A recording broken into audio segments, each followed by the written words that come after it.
నమస్తే folks, welcome to my channel. Folks, మనలో ఉండే చెడు బుద్ధి మనకి కష్టం తెచ్చిపెడుతుందో లేదో గానీ మనలో ఉండే మంచితనం మాత్రం ఖచ్చితంగా మనకి కష్టాన్ని తెచ్చిపెడుతుంది. అసలు నేను ఈ మాట చెప్పడానికి గల కారణం, ఒకప్పటి Tamil star hero DMDK party వ్యవస్థాపకుడైన విజయకాంత్ గత కొన్ని రోజులుగా ఊపిరితిత్తులకు సంబంధించిన తీవ్ర అనారోగ్య సమస్యలతో బాధపడుతూ చికిత్స తీసుకుంటున్నారు. ఇక దానికి తోడు కరోనా మహమ్మారి కారణంగా తన ఆరోగ్య పరిస్థితి విషమించడంతో గురువారం ఉదయం చెన్నైలోని మియాట్ హాస్పిటల్లో విజయకాంత్ గారు కన్నుమూశారు. విజయకాంత్ మరణం తమిళ ఇండస్ట్రీలో తీవ్ర విషాదాన్ని నింపింది. ఆయన అభిమానులు, పార్టీ కార్యకర్తలు కన్నీరు మున్నీరవుతున్నారు. ఇక విజయకాంత్ ని అభిమానులందరూ ముద్దుగా కెప్టెన్ అని పిలుచుకుంటారు. కెప్టెన్ విజయకాంత్ కూడా కెప్టెన్ అనే పేరు మీద 2 టీవీ ఛానల్స్ ని కూడా ప్రారంభించారు. కెప్టెన్ అనే పేరు అంతలా పాపులర్ అయింది. అయితే విజయకాంత్ కి కెప్టెన్ అనే పేరు ఎలా వచ్చిందంటే, విజయకాంత్ తమిళ్లో వరుస సినిమాలు చేస్తూ స్టార్ హీరోగా ఎదిగారు. 80s 90s లో వరుసగా హ్యాట్రిక్ సినిమాలు చేస్తూ ముఖ్యంగా అందులో పోలీస్ పాత్రల్లో, లీడర్ పాత్రల్లో నటించారు. ఇక అదే టైంలో 1991లో రోజా భర్త అయిన ఆర్కే సెల్వమణి డైరెక్షన్ లో కెప్టెన్ ప్రభాకర్ అనే మూవీని చేయగా అది రిలీజ్ అయి కమర్షియల్ గా భారీ విజయాన్ని సాధించింది. అలా ఈ సినిమా హిట్ అవ్వడంతో ఆ తర్వాత అభిమానులందరూ, మీడియా వారు విజయకాంత్ ని కెప్టెన్ అని సంబోధించడం మొదలెట్టారు. దానికి తగ్గట్టే ఇతను కూడా ఎక్కువగా పోలీస్, ఆర్మీ పాత్రలు చేయడంతో విజయకాంత్ కి కెప్టెన్ అనే బిరుదు ఫిక్స్ అయిపోయింది. నిజంగానే విజయకాంత్ జయలలిత వల్లే రాజకీయాల్లో ఎదగలేకపోయాడా? రమ్యకృష్ణకి విజయకాంత్ కి ఉన్న సంబంధం ఏంటి? విజయకాంత్ సంపాదించిన డబ్బంతా ఎలా పోగొట్టుకున్నాడు? హీరో విజయ్ సినిమాలో సక్సెస్ అవ్వడానికి విజయకాంతే కారణమా? విజయకాంత్ తన కొడుకుల్ని సినిమాల్లో ఎందుకు సక్సెస్ చేయలేకపోయాడు? స్టార్ హీరోగా ఉన్న విజయకాంత్ ని సోషల్ మీడియా కామెడీ పీస్ గా ఎందుకు పోర్ట్రే చేసింది?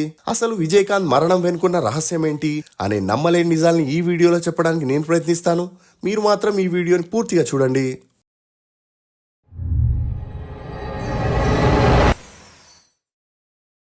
ఫోక్స్, అన్ని ఉన్న వారికి ఎంత పెద్ద సహాయం చేసినా అది వారి దృష్టిలో చిన్నదిగానే కనిపిస్తుంది. కానీ ఏమీ లేని వారికి ఒక ముద్ద అన్నం పెట్టి చూడు, వారికి నువ్వు దేవుడిలా కనిపిస్తావు.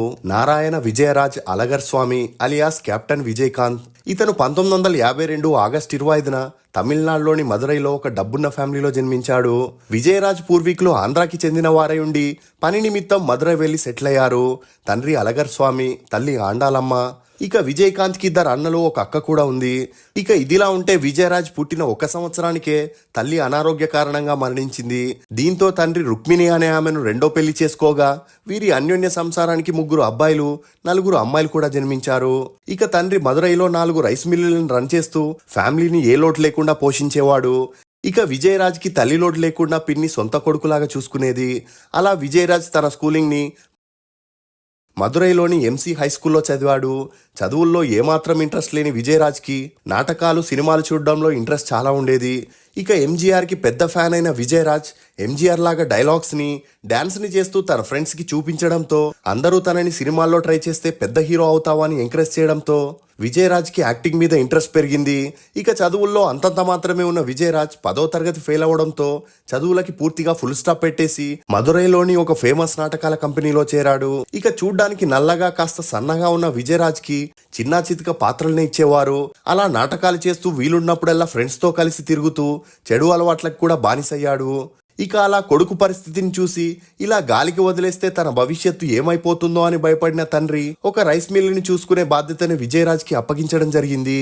ఇక అలా తండ్రి మాటని కాదనలేక విజయరాజ్ రైస్ మిల్లుని చూసుకుంటున్నప్పుడే ఎంజీఆర్ హీరోగా చేస్తూ మరోవైపు రాజకీయాల్లోకి వచ్చి సక్సెస్ అవ్వడంతో విజయరాజ్ కూడా సినిమాల్లోకి వెళ్లి ఆ తర్వాత రాజకీయాల్లోకి వచ్చి జనాలకి సేవ చేయాలనుకున్నాడు. ఇక ఇదే విషయం తన స్నేహితుడికి చెప్పగా అందుకు ఒక స్నేహితుడు తనకి బాగా తెలిసిన డైరెక్టర్ ని విజయరాజ్ కి పరిచయం చేయడం జరిగింది.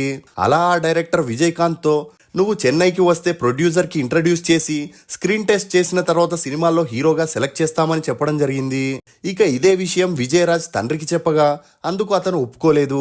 ఒకవేళ నా మాట కాదని వెళితే ఆ తర్వాత ఇంటికి రావద్దని చెప్పడంతో చిన్నప్పటి నుండి ఎవరైనా అవ్వదు, చేయొద్దు అని విజయరాజ్ కి చెప్తే దాన్ని ఎలాగైనా చేసి తనేంటో ప్రూవ్ చేసుకోవాలనే పట్టుదల ఉండడంతో విజయరాజ్ 1974లో తన 22వ ఏటకి ఇంట్లో చెప్పకుండా మద్రాస్కి వెళ్లే రైలెక్కాడు.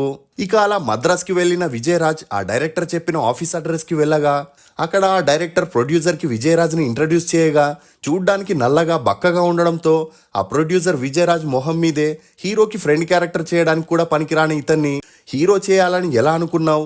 నువ్వు డైరెక్టర్ అవ్వాలంటే నేను చెప్పేవారినే పెట్టుకొని సినిమా తీయాలని ఆ ప్రొడ్యూసర్ డైరెక్టర్కి చెప్పడంతో అతనికి వేరే దారి లేక విజయరాజ్ని అక్కడి నుండి పంపించేశాడు. అలా డైరెక్టర్ని నమ్ముకొని మద్రాస్కి వెళ్ళిన విజయరాజ్ ఈ రిజెక్షన్ని తట్టుకోలేకపోయాడు. ఇక అలా ఇంటికి తిరిగి వెళ్ళలేక ఒక రూమ్ని రెంట్కి తీసుకొని ఛాన్స్ల కోసం ట్రై చేయడం మొదలెట్టాడు. అలా ప్రతి ఒక్క సినిమా ఆడిషన్కి వెళ్ళగా ఇతని కలర్ని చూసి ఫ్రెండ్ క్యారెక్టర్స్ని లేక విలన్ అసిస్టెంట్ పాత్రల్ని ఆఫర్ చేసేవారు. కానీ చేస్తే హీరోగానే చేయాలని ఫిక్స్ అయిన విజయరాజ్ తగ్గకుండా ప్రతి ఒక్క ఆఫీస్కి వెళ్తూనే ఉండేవాడు. ఇక అలా ఇంటి నుండి తెచ్చిన డబ్బంతా అయిపోయినా ఇతనికి ఏ ప్రాబ్లం కలగకూడదని విజయరాజ్ అన్నలు ఇతనికి అప్పుడప్పుడు డబ్బుల్ని పంపుతుండేవారు. దీంతో విజయరాజ్ ప్రొఫెషనల్ గా ఒక ఫోటోషూట్ ని చేసి మంచి బైక్ ని కొని స్టైలిష్ గా బట్టలు వేసుకొని ప్రతి ఒక్క సినిమా ఆఫీస్ కి ఆడిషన్ కి వెళ్లేవాడు. ఇక అలా 2 years ట్రై చేయగా విజయరాజ్ కు ఒక మూవీలో హీరోగా ఛాన్స్ వచ్చింది. అలా ఈ మూవీతో తన కెరియర్ మారిపోతుంది అనుకున్నాడు. ఇక ఫస్ట్ డే షూటింగ్ స్పాట్ కి వెళ్ళగా హీరోయిన్ తో చెప్పే డైలాగ్ ఇవ్వడం జరిగింది.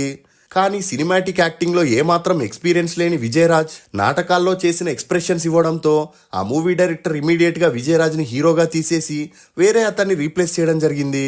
ఇక ఈ అవమానాన్ని తట్టుకోలేని విజయరాజ్ తనేంటో ప్రూవ్ చేయాలని మద్రాసులోని కూతుపట్రై అనే యాక్టింగ్ స్కూల్లో చేరి 3 నెలల్లో తన యాక్టింగ్ని మెరుగుపరుచుకున్నాడు. అలా ఆ తర్వాత ఒక ఫోటోషూట్ని చేసి మళ్ళీ హీరోగా ఛాన్స్ల కోసం ట్రై చేసేవాడు. ఇక అలా 1974లో ఇండస్ట్రీకి వచ్చి 1979 వరకు పట్టు వదలని విక్రమార్కుడిలా హీరో అవ్వాలని ప్రతి ఒక్క సినిమా ఆఫీస్కి ఆడిషన్కి వెళ్తుండేవాడు. ఇక ఇదిలా ఉన్నప్పుడే డైరెక్టర్ ప్రొడ్యూసర్ అయిన ఎంఏ కాజా అప్పటికే తమిళ్ స్టార్ హీరోగా ఉన్న సుధాకర్ని హీరోగా, రాధికని హీరోయిన్గా పెట్టుకొని ఇనిక్యూమ్ ఇలమయ అనే మూవీని ప్లాన్ చేశాడు. అలా ఆ మూవీలో నెగిటివ్ క్యారెక్టర్ కోసం సెర్చింగ్లో ఉన్నప్పుడే తన ఆఫీస్లో ఉన్న విజయరాజ్ పిక్స్ని చూసి ఆడిషన్కి పిలవడం జరిగింది. ఇక అలా ఆ మూవీలో విజయరాజ్కి హీరో పాత్రనే ఇస్తున్నాడనే ఆశతో వెళ్ళగా అక్కడ ఎంఏ కాజా విలన్ రోల్ని చేయమని చెప్పడంతో తనకి హీరోగా చేసే అదృష్టం లేదని విజయరాజ్ విలన్ గా కెరియర్ ని స్టార్ట్ చేద్దామని ఆ మూవీలో విలన్ క్యారెక్టర్ కి ఓకే చెప్పడం జరిగింది. ఇక అప్పుడే డైరెక్టర్ ఎంఏ కాజా విజయరాజ్ అనే పేరులో వైబ్రేషన్ లేదని భైరవి అనే మూవీలో విలన్ గా చేసిన రజనీకాంత్ సూపర్ స్టార్ గా మారడంతో విజయరాజ్ కెరియర్ కూడా అలాగే ఉండాలని రజనీకాంత్ లోని కాంత్ ని కలిపి విజయరాజ్ గా ఉన్న తన పేరుని విజయకాంత్ గా మార్చడం జరిగింది. ఇక ఇనిక్యూ మిలమై మూవీ 1979 మార్చి 16న రిలీజ్ అయి ఫ్లాప్ అయింది. ఇక ఇదే మూవీ షూటింగ్ సమయంలో ఆ మూవీ కో డైరెక్టర్ అయిన ఆర్ సెల్వరాజ్ ఒక మూవీని ప్లాన్ చేయాలని సుధాకర్ గారి డేట్స్ అడగగా అందుకు తను బిజీగా ఉన్నానని చెప్పడంతో ఆ మూవీలో విలన్ గా చేసిన విజయకాంత్ ని హీరోగా పెట్టుకొని అగల్ విలక్కు అనే మూవీని ప్లాన్ చేయడం జరిగింది. ఇక ఆ మూవీ 1979 డిసెంబర్ 7న రిలీజ్ అయి ఫ్లాప్ అయింది. ఇక అప్పటి వరకు ఇండస్ట్రీ గురించి బాగా తెలుసుకున్న విజయకాంత్ రోజు సాయంత్రం అయితే సినిమాల్లో ఉండే మేనేజర్స్, డైరెక్టర్స్, ప్రొడ్యూసర్స్ కి పార్టీస్ ఇస్తూ వారిని ఛాన్స్ల కోసం అడిగేవాడు. దీంతో వారు తమ మూవీస్ లో గానీ లేక తమకి తెలిసిన వారి మూవీస్ లో గానీ విజయకాంత్ ని రికమెండ్ చేసేవారు. అలా నిట్టూరం, సామంతి అనే మూవీస్ చేసినా అవి రిలీజ్ అయి ఫ్లాప్ అవడంతో విజయకాంత్ని సినిమాల్లో తీసుకోవడం వల్లే మూవీస్ అన్ని ఫ్లాప్ అవుతున్నాయనే వార్తలు ఇండస్ట్రీలో స్ప్రెడ్ అవడంతో అప్పటి నుండి విజయకాంత్కి ఛాన్సులు తగ్గాయి. ఇక ఈ ఫ్లాప్లతో తన కెరియర్ ముగిసిపోయిందనుకుంటున్న సమయంలోనే మలయాళం డైరెక్టర్ అయిన కె విజయ్ అని ఒక మూవీని ప్లాన్ చేసి హీరో కోసం ట్రై చేయగా ఎవరు సెట్ అవ్వకపోవడంతో చామంతి అనే మూవీలో విజయకాంత్ లుక్ మరియు యాక్టింగ్ నచ్చడంతో అతనికి హీరోగా మత్స్యకారుడి పాత్రని ఇవ్వడం జరిగింది. ఇక అలా దూరత్తు ఇది మూలకం అనే మూవీ 1980 డిసెంబర్ 5న రిలీజ్ అయి సూపర్ డూపర్ హిట్ అయింది. ముఖ్యంగా అందులో విజయకాంత్ నటనకి మంచి గుర్తింపు వచ్చింది. అలా అప్పటి నుండి విజయకాంత్ వెనక్కి తిరిగి చూడాల్సిన అవసరమే రాలేదు. ఇక అలా నెక్స్ట్ మూవీయే హీరో విజయ్ తండ్రి అయిన డైరెక్టర్ ఎస్ఏ చంద్రశేఖర్ అప్పటికే ఒక మూవీ చేసి అది ఫ్లాప్ అవడంతో రెండో మూవీలో హీరో కోసం రజనీకాంత్, కమల్ హాసన్ ని ట్రై చేయగా ఎవరు ఇతనికి డేట్స్ ఇవ్వకపోవడంతో అప్పుడే ఒక మూవీ హిట్ కొట్టిన విజయకాంత్ ని పెట్టుకొని సట్టమోరు ఇరుట్టరై అనే మూవీని ప్లాన్ చేయడం జరిగింది. ఇక అలా అందులో విజయకాంత్ పోలీస్ క్యారెక్టర్ ని పోషించాడు. అలా ఆ మూవీ 1981లో రిలీజ్ అయి బ్లాక్ బస్టర్ హిట్ అవడంతో ఈ మూవీని తెలుగులో కూడా చిరంజీవి గారు చట్టానికి కళ్ళు లేవు అని రీమేక్ చేయడం జరిగింది. అలా ఈ మూవీ తమిళ్లో బ్లాక్ బస్టర్ హిట్ అవడంతో నెక్స్ట్ మూవీని కూడా ఎస్ఏ చంద్రశేఖర్ విజయకాంత్ తో నింజినిలే తిరుణ్ విరుందల్ అనే మూవీ చేయగా అది కూడా రిలీజ్ అయి బ్లాక్ బస్టర్ హిట్ అవడంతో వీరిద్దరి మధ్య మంచి ఫ్రెండ్షిప్ పెరిగింది. దీంతో ఎస్ఏ చంద్రశేఖర్ డైరెక్షన్ లో Vijay Kumar back to back హీరోగా నీతి పిలైదదు, పట్టనత్తు, రాజాగల్, సాక్షి అని 18 సినిమాలకు పైగా కలిసి చేయడం జరిగింది. ఇక అలా సాక్షి అనే మూవీ చేసే సమయంలోనే విజ్జి అనే అప్పటి టాప్ హీరోయిన్ తో విజయకాంత్ కి మంచి పరిచయం ఏర్పడింది. ఇక ఆ పరిచయం కాస్త నిదానంగా సన్నిహిత్యంగా మారి డౌరీ కళ్యాణం, నల్లనాల్, వెట్రి, పుది యుద్ధం, ఈటీ అని వీరిద్దరూ కలిసి 12 సినిమాల్లో యాక్ట్ చేశారు. అలా వీరిద్దరికి పెరిగిన క్లోజ్నెస్ ని చూసి త్వరలోనే వీరు పెళ్లి చేసుకుంటారేమో అని మీడియా కోడై కూసింది. కానీ విజ్జీకి హెల్త్ ప్రాబ్లమ్స్ వచ్చి డాక్టర్ ని కన్సల్ట్ అవ్వగా వారు ఈమెకు రాంగ్ ఆపరేషన్ చేయడంతో 1986 తర్వాత ఈమె ఇండస్ట్రీకి దూరమైంది. దీంతో వీరిద్దరి రిలేషన్ కి ఫుల్ స్టాప్ పడిందనే చెప్పొచ్చు. ఇక ఆ తర్వాత విజయకాంత్ నేనే రాజా నేనే మంత్రి అనే మూవీ చేసేటప్పుడు ఆ మూవీలో హీరోయిన్ గా యాక్ట్ చేసిన రాధికతో విజయకాంత్ కి మంచి పరిచయం ఏర్పడింది. ఇక అదే సమయంలో రాధిక తన మొదటి భర్త అయిన ప్రతాప్ పోతినేనికి విడాకులు ఇవ్వడంతో అప్పటికి పెళ్లి కాని విజయకాంత్ తో సన్నిహిత్యం పెరిగి వీరిద్దరూ కలిసి ఉలవన్ ముగన్, తెరకత్తి కల్లన్, నల్లవన్, సీరై పార్వై, వీరపాండ్యన్ అని 18 సినిమాల్లో కలిసి నటించడంతో త్వరలోనే వీరు పెళ్లి చేసుకోబోతున్నారని సినీ వర్గాలు అనుకున్నాయి. కానీ రాధిక తెలుగులో చిరంజీవి గారితో క్లోజ్ గా ఉంటూ బ్యాక్ టు బ్యాక్ సినిమాలు చేయడంతో విజయకాంత్ రాధిక ఆ తర్వాత సినిమాలు చేయడం ఆపేశారు. ఇక 1988 నాటికి విజయకాంత్ టాప్ హీరోగా ఉంటూ సంవత్సరానికి 18 సినిమాలు చేస్తూ బిజియెస్ట్ హీరోగా ఉండడంతో ఈ రిలేషన్ ని అంతలా పట్టించుకోలేదనే చెప్పొచ్చు.